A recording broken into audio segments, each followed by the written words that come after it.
નમસ્કાર વિદ્યાર્થી મિત્રો, ગણેશ એજ્યુકેશનમાં તમારું હાર્દિક સ્વાગત છે મિત્રો।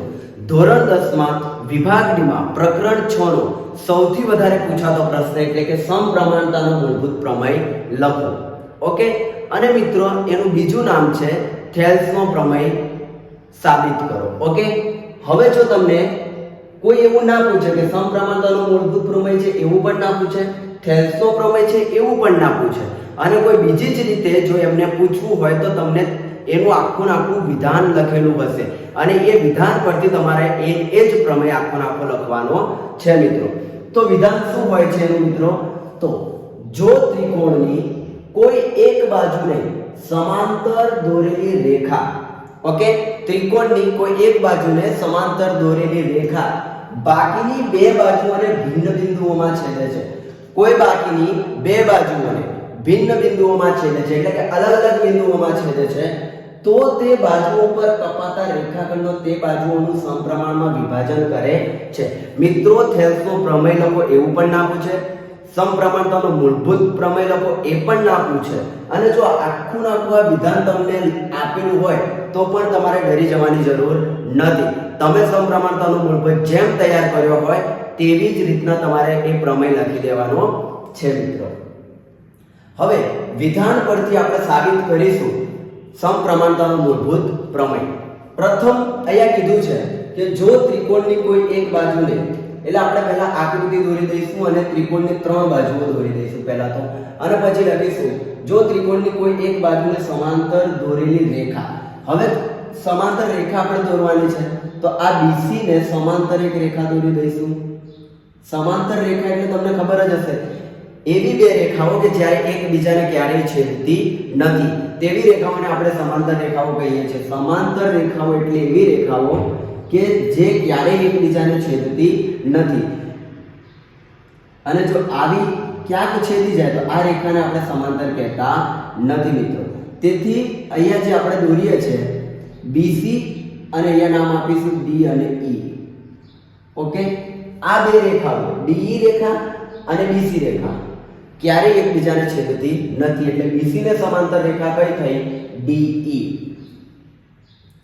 ભિન્ન બિંદુઓમાં છેદે તો તે બાજુઓ પર કપાતા રેખાખંડો તે બાજુઓનું સમપ્રમાણમાં વિભાજન કરે છે। ભિન્ન બિંદુઓમાં એટલે કે અલગ અલગ બિંદુઓમાં છેદે તો AD એ D બિંદુઓમાં છેદે છે, AB ને D બિંદુમાં છેદે છે, અને AC ને E બિંદુમાં છેદે છે મિત્રો। તો હવે પ્રમેય છે એટલે તમને ખબર જ હશે કે પ્રથમ આપણે પક્ષ લખવાનું હોય છે, તો પક્ષ આપણે આકૃતિ મુજબ જ લખીશું, અને પક્ષ થશે આપણું ત્રિકોણ ABC માં BC ને સમાંતર, જો અહીંયા જો કોઈ ત્રિકોણની એક બાજુ, એટલે અહીંયા મેં લખી દીધું ત્રિકોણ ABC માં BC ને સમાંતર દોરેલી રેખા AB અને AC ને અનુક્રમે AB અને AC ને અનુક્રમે D અને E બિંદુમાં છેદે છે, D અને E બિંદુમાં છેદે છે। ઓકે મિત્રો, જે તમને વિધાન આપ્યું એ વિધાન પરથી આપણે લખવાનું છે પક્ષ, કે અહીંયા જો કોઈ ત્રિકોણની એક બાજુને સમાંતર દોરેલી રેખા, આપણે ત્રિકોણની BC ને સમાંતર DE રેખા દોરી દીધી, બાકીની બે બાજુઓને ભિન્ન બિંદુઓમાં છેદે છે એટલે કે અલગ અલગ બિંદુઓમાં છેદે છે બે બાજુઓને, તો આ AB બાજુને D બિંદુમાં છેદે છે અને AC બાજુને E બિંદુમાં છેદે છે, તો તે બાજુઓ પર કપાતા, હવે આ થઈ ગયું તમારું પક્ષ આટલા સુધી। ઓકે, હવે એનાથી આગળ જો તો તે બાજુઓ પર કપાતા રેખાખંડો તે બાજુઓનું સમપ્રમાણમાં વિભાજન કરે છે, તો એ થયું તમારું સાધ્ય, અને સાધ્ય જ આપણે સાબિતીમાં આપવાનું હોય છે, સાધ્ય। ઓકે, તો જોજો તો તે બાજુઓ પર કપાતા રેખાખંડો તે બાજુઓનું સમપ્રમાણમાં વિભાજન કરે છે. તો આ બે બાજુ થઈ AB અને AC, તે સમપ્રમાણમાં વિભાજન કરે છે. એટલે આપણે લખી દઈશું AD છેદમાં DB બરાબર AE છેદમાં EC. ઓકે મિત્રો, આ થઈ ગયું તમારું સાધ્ય. અને હવે ત્રીજી વસ્તુ કરવાની છે આપણે સાબિતી.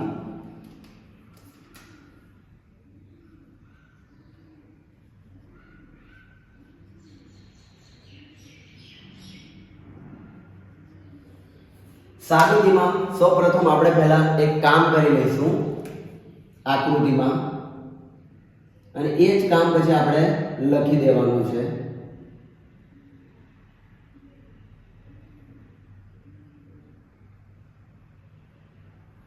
ઓકે, હવે AE પર એક લંબ દોરીશું આપણે.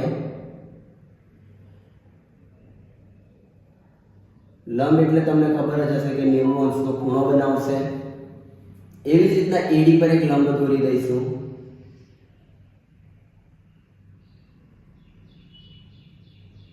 એને આપણે નામ આપી દઈશું N. ઓકે, હવે મિત્રો જે આ લંબ આપણે AD પર દોર્યો એવો સેમ લંબ છે ને અહીંયા હશે.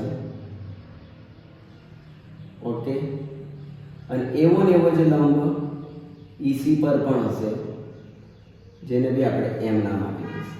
મિત્રો, આટલી તમારે આકૃતિ દોરવાની છે. હવે સાબિતીમાં પ્રથમ આપણે લખીશું કે પ્રથમ આપણે શું કર્યું, EB અને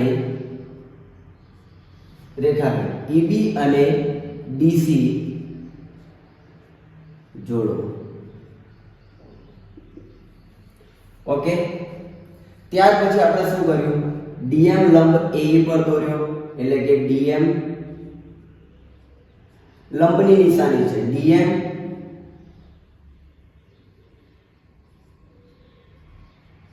DM લંબ, આ DM લંબ શાની પર આવ્યો છે, AE પર. અને EN લંબ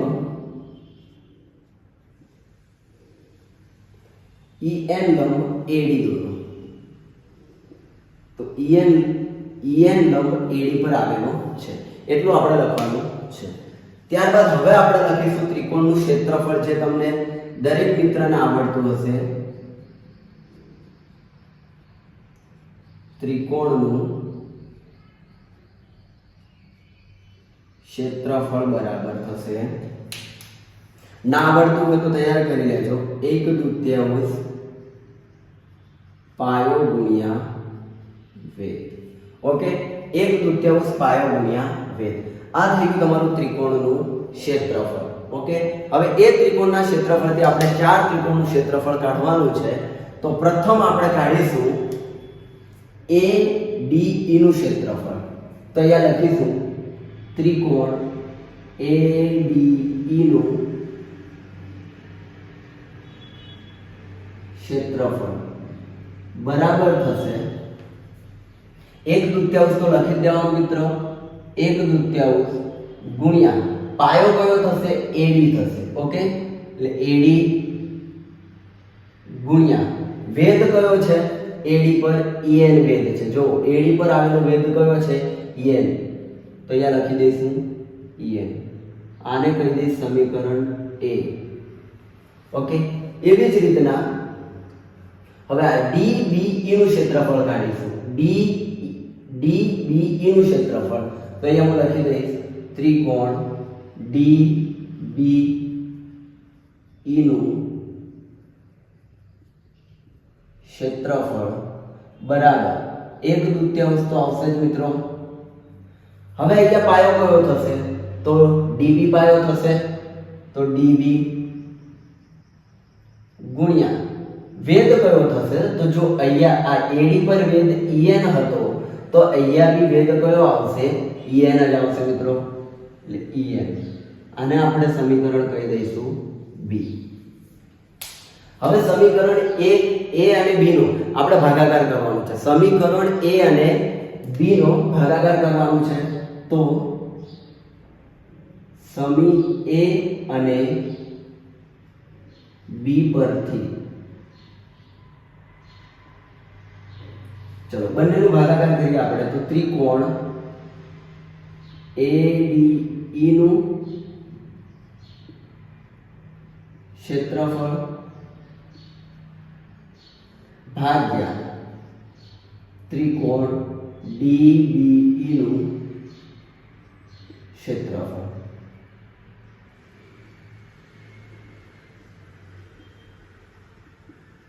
બરાબર. અહીંયા તમને મળેલું છે એ આખું આખું લખી દેવાનું છે. 1/2 ગુણ્યા AD ગુણ્યા EN. એવી જ રીતના નીચે પણ સમીકરણ b લખી દેવાનું છે આખું આખું. 1/2 ગુણ્યા DB ગુણ્યા EN. હવે મિત્રો ભાગાકાર છે એટલે જે સરખા સરખા પદો હશે તે તમામ ઉડી જશે. તો સરખા પદો હું ઉડાડી નાખું છું. 1/2 ગયા અને અહીંયા EN અને EN ગયું. હવે જે વધ્યું છે એ આપણે લખી દઈશું અને એને સમીકરણ નંબર 1 આપી દઈશું. તો અહીંયા વધ્યું શું વધ્યું છે આપણી જોડે? AD છેદમાં DB. ઓકે મિત્રો, આને આપણે કહી દઈશું સમીકરણ નંબર 1.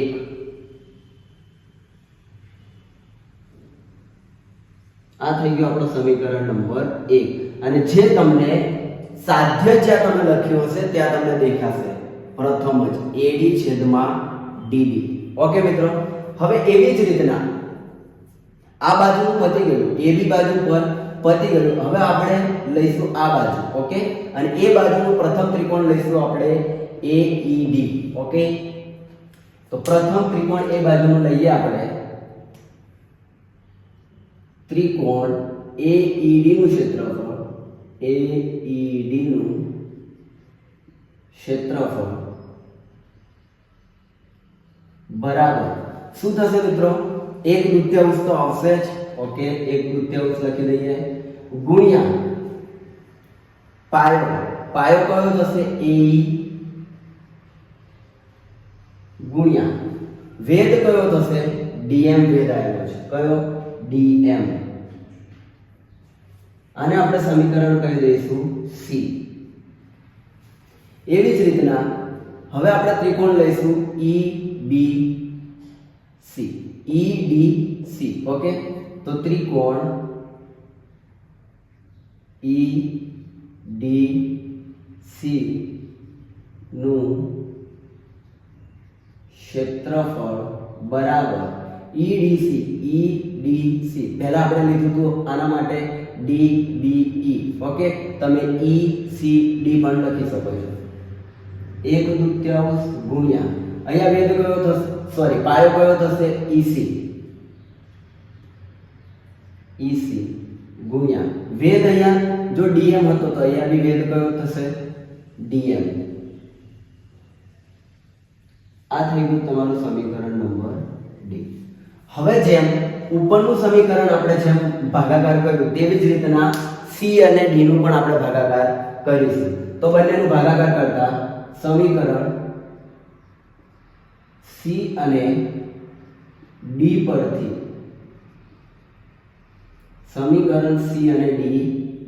ઓકે, તો પહેલા લખી દઈશું આપણે ત્રિકોણ AED નું ક્ષેત્રફળ